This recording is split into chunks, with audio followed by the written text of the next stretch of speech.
તો સ્વાગત છે ફ્રેન્ડ તમારું દર્શનાસ કિચનમાં। તો અહીંયા હું ચણાના લોટની સેવ અને ગાંઠિયા બનાવું છું, તો એની રેસીપી શેર કરું છું। અહીંયા અડધી વાડકી મેં તેલ લઈ લીધું છે અને 1 વાડકી પાણી એડ કરી દઈશું।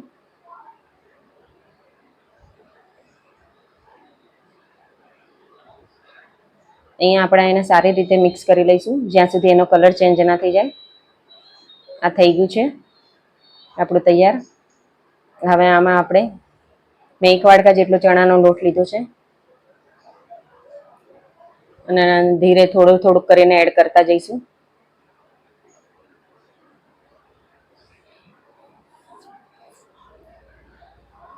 તો આ ટાઈપનું તૈયાર કરવાનું છે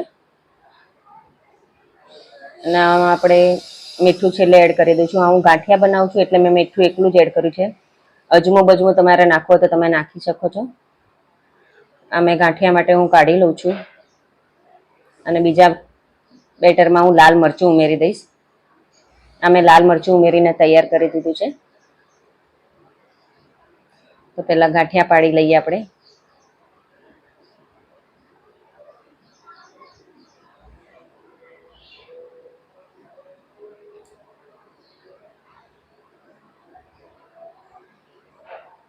થોડીક વાર રહીને પલટાવી દઈશું। ગાંઠિયાને થતા વાર નથી લાગતી બહુ, 2-3 મિનિટમાં જ થઈ જાય છે।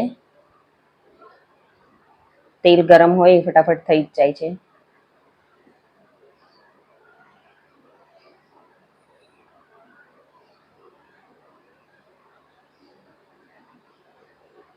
અત્યારે વેકેશન ચાલુ છે, છોકરાઓને ભૂખ લાગતી જ હોય છે વારે ઘડીએ।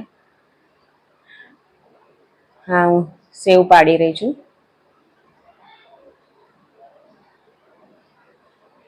સેવને બી થતા વાર નથી લાગતી, એને તો બિલકુલ બી વાર નહીં લાગે। બસ આવી રીતે 2 વાર પલટાવશું તો બી આપણી સેવ તૈયાર થઈ જશે ફટાફટ। 1 વાડકામાંથી મારે આટલા ગાંઠિયા અને આટલી સેવ બની છે ફ્રેન્ડ। તો આજની આ રેસીપી પસંદ આવે તો લાઈક શેર સબસ્ક્રાઈબ કરજો।